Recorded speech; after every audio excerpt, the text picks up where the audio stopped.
The Holy Gospel according to John. Glory to you, O Lord. Jesus said, I am the Good Shepherd. The Good Shepherd lays down his life for the sheep. The hired hand, who is not the shepherd and does not own the sheep, sees the wolf coming and leaves the sheep and runs away, and the wolf snatches them and scatters them. The hired hand runs away because the hired hand does not care for the sheep. I am the Good Shepherd. I know my own, and my own know me, just as the Father knows me, and I know the Father. And I lay down my life for the sheep. I have other sheep that do not belong to this fold. I must bring them also, and they will listen to my voice. So there will be one flock, one shepherd.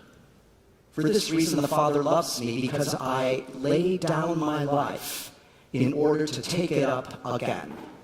No one takes it from me, but I lay it down of my own accord. I have power to lay it down, and I have power to take it up again. I have received this command from my Father. The Gospel of the Lord. Praise to you, O Christ. About 5 years ago, we got a package in the mail from an address I didn't recognize in Wisconsin. I opened it up and it said, History, Holy Trinity Church. This little book was published in 1906, and a man in Blanchardville, Wisconsin sent it to us. And though we already had one copy of this book, his handwritten note was heartwarming. This was found in an attic in a house in Hollandale, Wisconsin. I thought someone in your church might wish to have it. As our 150th anniversary celebration draws very near, I'm very drawn to the early years of Holy Trinity. Mostly I've paid attention to the last 100 and obviously the last 25. But I'm particularly drawn to these early years. And though this congregation was legally organized in 1874, efforts to establish an English-speaking Lutheran congregation in Chicago started in 1855. 20 years earlier, our roots actually go back 170 years. Now, the best way to describe Holy Trinity's early years is fits and starts. From 1855 to about 1912, there were many trials and many tribulations. Multiple times, their hopes for a new pastor were dashed when he rather quickly resigned due to exhaustion or changing denominations or taking a new call with the seminary. So sometimes our forebears felt orphaned.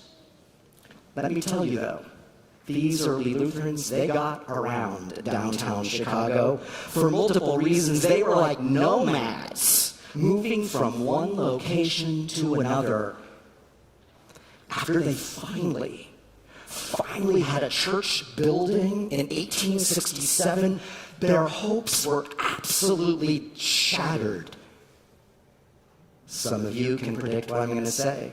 The Great Chicago Fire of 1871 destroyed the church building, as well as many of the parishioners' homes. They were penniless. They were homeless. Their devastation tested their faith. I imagine it was hard for them to believe that the Good Shepherd was tending their flock. And many scattered, and others just left the city for good. So in 1874, when this congregation was officially chartered, there were 37 members and $5.80 in the treasury. Yet it was a time of hope. And just about 12 years later, they built a large Gothic structure at LaSalle and Elm. Still there, LaSalle Street Church. We're taking a field trip there next Sunday. This was the large downtown Lutheran church that we don't have downtown today. But they never got over the weight of their debt. One historian noted that the wealthy downtown folks didn't step up financially. Their best supporters were those who had shared the trials and tribulations of their days of strife. So their beloved building that they had waited for was at risk of foreclosure, and that's what brought them to Lakeview in this neighborhood in about 1914 or so. As I read those early years, I was moved by the faith, the determination of our Holy Trinity ancestors.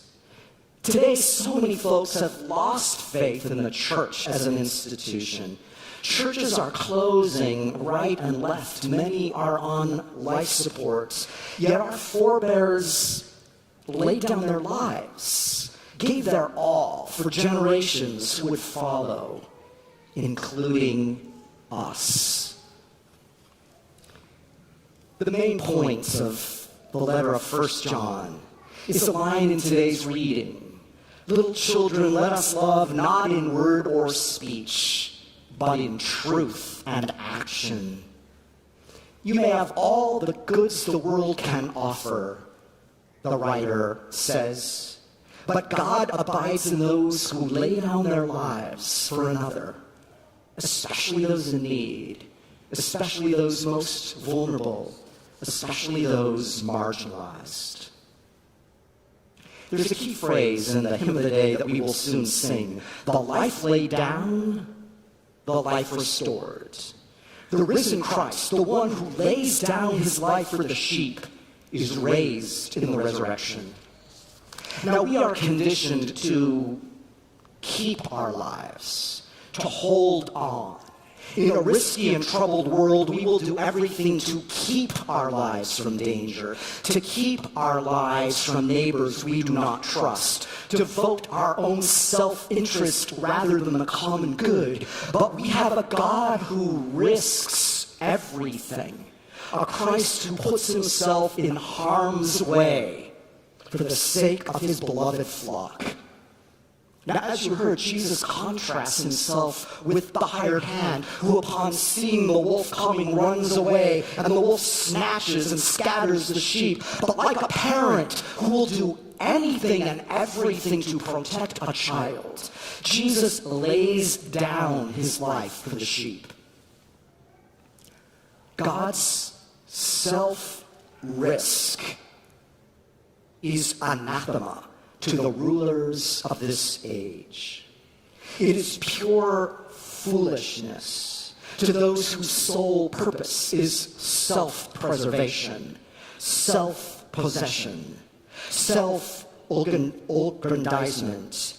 Our early forebears had a different sense of sacrifice, laying down their lives for something beyond themselves, for a future not yet imagined. One wealthy philanthropist once said, the only things we keep permanently are those we give away. The life laid down, the life restored, death and resurrection, the message of the great 50 days of Easter. But there's another take on today's readings that I would like to bring up. The readings about laying down our lives. Tomorrow is Earth Day, a day to offer support for environmental protection, especially for the non-human inhabitants of our island home, this earth we love. Now, probably when we hear this text of laying down our lives for others, we will first think of human beings. But let's expand our thinking to fauna and flora, to the water cycle, to mineral deposits. We share this planet with creatures of every kind. Are we willing to lay down our lives for them as well? for future generations, not only of our descendants, but for the plants and the animals with whom we share this earth. Now, the animal, of course, in today's gospel is sheep. And we can go churchy, sentimental with sheep, which I refuse to do. But for ancient Israelites, sheep were their life force. Sheep were an economic reality that symbolized divine blessing. And we too depend on other animals and the land for our livelihood. Sheep, then, challenge the individualism of our day, that everything is about me. They remind us of our ecological interconnectedness. So one flock in our gospel takes on new meaning. Not only people, but animals, plants, the land, the earth, and God. Christ lays down his life in death, and in the resurrection takes it up again and bestows on us his life-giving power and healing, that we may know life in its fullness. Like our Holy Trinity forebears, who faced trials and tribulations, starts and fits, losses and setbacks, Christ puts himself in harm's way for us, walks with us in death's darkest valley, leads us beside still waters when our hearts are restless, feeds us at this table in a world of enmity, and then guides us into an unknown future. Thanks be to God for our ancestors who led us this far by faith. And for this community today, for you, now called to lay down your lives for those who come after you.